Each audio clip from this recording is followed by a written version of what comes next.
Last episode में देखा था कि एथिना जैसे अपने डैड के पास पहुंचती है उसके मुंह से ब्लड निकलने लगता है और इसके बाद वो ना वहीं पे बेहोश होकर गिरने वाली होती है और उसके डैड ना उसको गोद में उठा लेता है और तभी अचानक से ना उसके डैड के भी चेस्ट में ना काफी ज्यादा पेन होने लगता है और इसका अगला सीन दिखाया जाता है जहाँ पे हमें एथिना बिस्तर पे दिखाई जाती है और उसके ना काफी ज्यादा पेन हो रहा था और डॉक्टर ना अपने मैजिक की मदद से ना उसको ठीक करने की कोशिश कर रहा था लेकिन वो ढंग से नहीं कर पा रहा था एक तरह से और वो ना क्लाउड से ना काफी ज्यादा माफी मांगने लगता है कि वो ना ज्यादा कुछ नहीं कर सकता और ये बात सुनने के बाद ना क्लाउड काफी ज्यादा गुस्सा हो जाता है और उसको ना वहाँ से जाने के लिए बोलता है मतलब कि कुछ काम का ही नहीं है एक तरह से तो क्या ही फायदा यहाँ पर रुक के और इसके बाद तभी क्लाउड ना फेनिक्स को बोलने लगता है कि तुम्हें ऐसे कोई मैजिशियन को लेकर आना होगा जिसको हीलिंग मैजिक ना काफी अच्छे तरीके से आता है और फेनिक्स बिना अपने मास्टर की बात एक तरह से मान जाता है और एथिना को ना काफी ज्यादा पेन हो रहा था और ये चीज देख के ना क्लाउड बेचारा भी काफी ज्यादा उदास हो रहा था और इसके बाद वो स्लीपिंग मैजिक का इस्तेमाल करता है और एथिना को ना सुलाने की कोशिश करता है और इसके बाद तभी अचानक से ना हमें एथिना के ना फ्यूचर का सीन दिखाया जाता है सपने में और उसके डैड उसके पास आते हैं और उसको अपने पास बुला रहे होते हैं लेकिन तभी अचानक से एथिना की आंखें खुल जाती है और इसके बाद तभी अचानक से ना एथिना की आंखें खुलती है और उसके सामने ना लूकस होती है और लूकस को देखने के बाद ना बंदी काफी ज्यादा डर जाती है और वो ना मुंह घुमा लेती है और सोचती है कि आखिरकार ये यहाँ पे कर क्या रहा है और लूकस भी बताने लगता है कि आपको ना फिक्र करने की जरूरत नहीं है मतलब कि मैंने एक तरह से आपको ठीक किया है और तभी एथिना भी नोटिस करते हैं कि उसके चेस्ट में जब पेन हो रहा था ना वो पेन अभी एक तरह से गायब हो गया और लूकस लिटरली भाई ठीक करने के बदले ना उससे किस मांग रहा होता है और लूकस बताने लगता है कि अगर तुम्हें जल्दी से ठीक नहीं किया जाता ना तो तुम्हारा हार्ट का जो पेन है ना वो काफी ज्यादा बढ़ जाता और उसका पत्ता भी एक तरह से कट हो सकता था और लूकस ना अगेन बोलने लगता है कि मुझे ऐसा लगता है कि तुम्हें मुझे धन्यवाद करना चाहिए था और तभी एथिना नोटिस करती है कि लूकस और उसकी हाइट ना एकदम सेम है मतलब कि लूकस ना उसके हाइट के बराबर हो चुका है और वो दोनों ना इसी तरीके से बात किए जाते हैं लेकिन तभी वहाँ पे क्लाउड आ जाती है और लिलिया भी आ जाती है और लिलिया ना अभी एथिना को एकदम ठीक देख के काफी ज्यादा खुश हो जाती है और सोचते हैं कि मुझे लगा नहीं था कि आप इतनी जल्दी ठीक हो जाओगी और इसके बाद तभी एथिना ना क्वेश्चन करते हैं कि आखिरकार मैं कितने टाइम से बेहोश थी एक तरह से और इसके बाद तभी हमें पता लगता है कि एथिना ना 42 डेज से बेहोश थी एक तरह से और इसके बाद तभी एथिना बताने लगता है कि डैड हमें इसको यहाँ पे नहीं रखना चाहिए मतलब इसको यहाँ से जाने देना चाहिए और वो बंदा भी ना अभी काफी प्यार से ना एक्टिंग करने लगता है और बोलता है कि हाँ मेरा काम तो हो गया तो आखिरकार मैं यहाँ पे रुके क्या ही करूंगा और उसकी मासूमियत को देख ना क्लाउड बताने लगता है कि तुम्हें अभी जाने की जरूरत नहीं है मतलब कि तुम कुछ टाइम तक यहाँ पे रह सकते हो मतलब कि क्लाउड को ना अभी भी काफी ज्यादा डर था कि कहीं एथिना को अगेन पेन होने ना लग जाए तो उस टाइम पे लूकस ही तो उसकी मदद करने वाला था ना और एथिना ना अभी काफी ज्यादा गुस्सा होने लगता है मतलब कि वो नहीं चाहती थी कि लूकस उसके साथ रहे बट लूकस तो अभी उसके साथ ही रहने वाला था और इसके बाद लिलिया जो होती है वो एथिना को अपनी गोद में ले लेती है और अभी लिलिया की गोद में जाने के बाद ना उसको काफी ज्यादा अच्छा लग रहा था मतलब कि उसको पता था एक तरह से ना आगे जाके उसका डैड ना उसको काफी बड़ी सजा देने वाला है और लूकस के बारे में तो उसको कुछ पता ही नहीं था उससे तो ऑब्वियस सी बात है काफी ज्यादा डरी रही थी और एक लिलिया ही थी जिसके गोद में एकदम सेटिस्फाई सा फील करती थी और इसके बाद तभी क्लाउड ना एक सिटी में जाने की बात करता है और वो नाम सुनने के बाद ना एथिना काफी ज्यादा उदास हो जाती है मतलब कि जेनेट जो एथिना की सिस्टर थी ना वो उसी सिटी में रहा करती थी और उसको भी काफी ज्यादा डर लग रहा था और वो एक तरह से नहीं जाना चाहती थी वहाँ पे और इसके बाद ना एथिना ना लूकस से पूछने लगते हैं कि आखिर तुम मेरा पीछा क्यों कर रहे हो मतलब कि वहाँ पे भी कोई भी नहीं था इस टाइम पे मैं आपको बता दूं और अगर तुमने मुझे नहीं बताया ना तो मैं अपने मैजिक की मदद से तुम्हें यहाँ पे डिस्ट्रॉय कर दूंगी और लूकस भी बोलने लगता है कि यहाँ तो पागल वागल है क्या देखा जाए तो मैंने तेरी जान बचाई है और तू उल्टा मेरे ऊपर ही शक करी है इतना ज्यादा और एथिना को ना अभी एहसास होता है कि एक तरह से देखा जाए तो लूकस ने उसकी मदद की थी और वो ना शांत हो जाती है और इसके बाद वो तभी बोलने लगता है कि अच्छा मुझे ये बताओ कि तुम्हारी एज कितनी है और लूकस बोलने लगता है कि मेरी एज ना सेम तुम्हारी एज की जितनी है बट तुमने मुझे अभी तक धन्यवाद नहीं बोला मतलब कि तुम्हें धन्यवाद करना चाहिए मुझे और वो बोलता है कि तुम्हें ना ज्यादा सवाल जवाब नहीं करना चाहिए मेरे साथ और इसके बाद एथिना ना उसको धन्यवाद भी करती है उसकी मदद करने के लिए और एथिना बोलने लगता है कि अगर तुम जरा से भी होशियारी करोगे तो मैं तुम्हें बिल्कुल भी नहीं छोड़ने वाली मतलब कि मैं तुम्हें जान से मार दूंगी और लूकस भी बोलने लगता है कि तुम्हें फिक्र करने की जरूरत नहीं है मतलब कि मैं तुम्हें यहाँ पे परेशान करने के लिए नहीं आया बस ऐसा आराम की थोड़ा लाइफ बिताने के लिए आया मतलब कि मजे लेने के लिए आया कुल मिला के और एथिना सोचे लगता है कि आखिरकार यहाँ पे क्या ही ऐशो आराम की लाइफ बिताएगा और इसके बाद तभी लूकस की नजर ना एक अजीब से क्रिएचर के ऊपर जाने लगता है और वो बोलता है कि मुझे ऐसा लगता है कि मुझे ना अभी इसको खा लेना चाहिए मतलब कि अगर मैं इसको खा लूंगा ना तो मेरा माना रिस्टोर हो जाएगा और वो ना एक क्रिएचर जो था ना मानस से बना हुआ था और इसके बाद वो ना एग्जाम्पल देकर समझाने लगता है क्योंकि एथिना के समझ में ना कुछ भी नहीं आता और लूकस बताने लगता है कि जिस तरीके से मैंने माना का इस्तेमाल करके उस पेड़ को बनाया था उसी तरीके से तुमने भी अपने आप को प्रोटेक्ट करने के लिए ना माना के इस्तेमाल से ना इस क्रिएचर को बनाया था जो क्लाउड टाइप का क्रिएचर था ना ये वही था जो कि कभी भी शेप शिफ्ट कर सकता था मतलब कि कभी क्लाउड बन जा रहा था कभी अजीब सा क्रिएचर बन जाता था कभी कैट बन जा रहा था और वो बताने लगता है कि मुझे ऐसा लगता है कि इसे तुम्हें अपने आप से दूर रखना चाहिए मतलब कि तुम्हारे लिए खतरनाक हो सकता है और तुम्हारे मुंह से जो ब्लड निकल रहा था ना वो इसी क्रिएचर के कारण हो रहा था और इसके बारे में ना इस क्रिएचर को काफी अच्छे तरीके से पता है इस कारण ये ना तुमसे दूर रहने की कोशिश भी कर रहा था और अगर तुम्हारे साथ ये दोबारा कभी होता है ना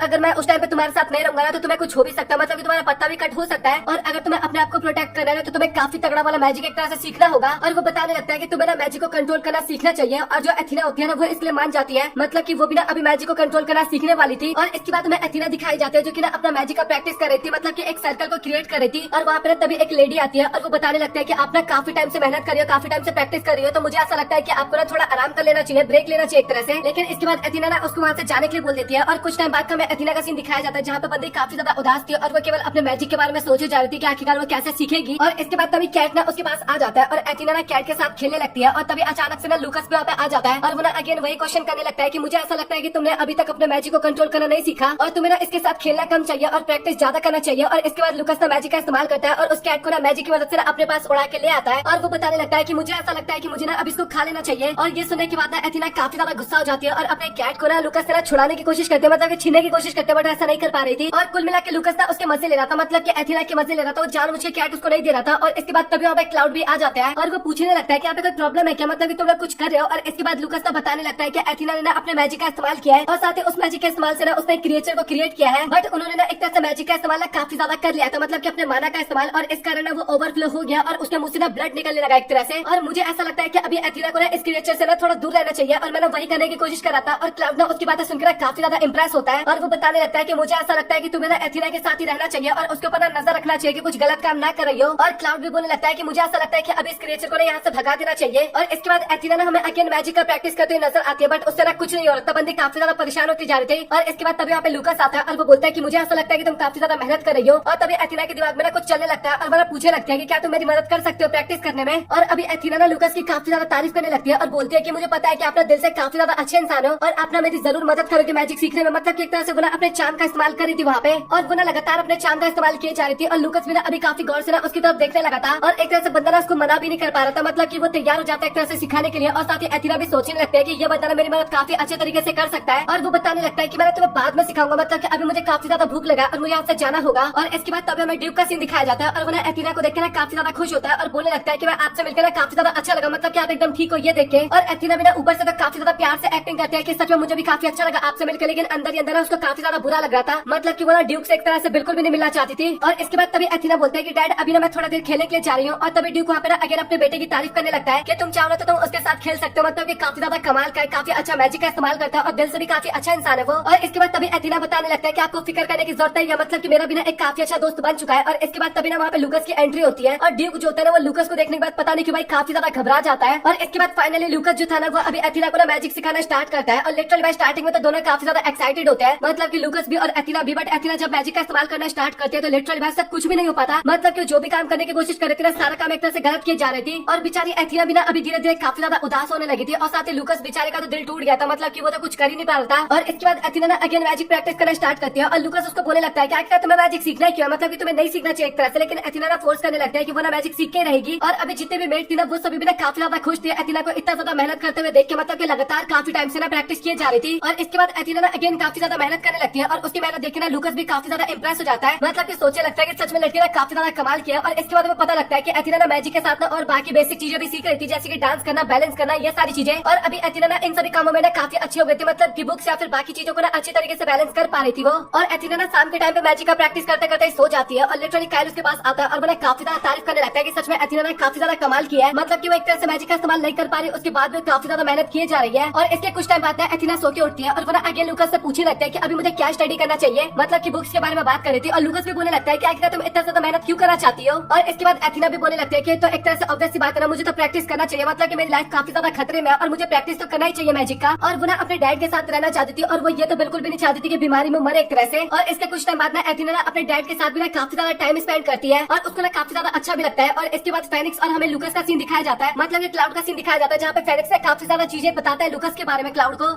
अब लूकस ने क्या बताया क्लाउड को वो सारी चीजें तो हमें अगले एपिसोड में पता लगेगा। और आप लोग कमेंट सेक्शन में बताओ कि आप लोगों का आज का एपिसोड कैसा लगा। अगर वीडियो पसंद आए तो वीडियो को लाइक कर देना, चैनल को सब्सक्राइब कर देना, वॉइस को इग्नोर करना क्योंकि मुझे अगेन काफी ज्यादा फीवर हो चुका है। और साथ ही बैकग्राउंड नॉइस को भी इग्नोर करना क्योंकि आपको पता है दिवाली का टाइम चला तो ऑब्वियस सी बात है भाई बॉम्ब तो फुटने वाले और आवाज तो होने वाला है। और साथ ही थोड़ा वीडियो को हाइप कर देना ताकि हमारे चैनल को रीच मिले। सो मिलता है आप लोगों से अगली वीडियो में, तब तक के लिए गुड बाय।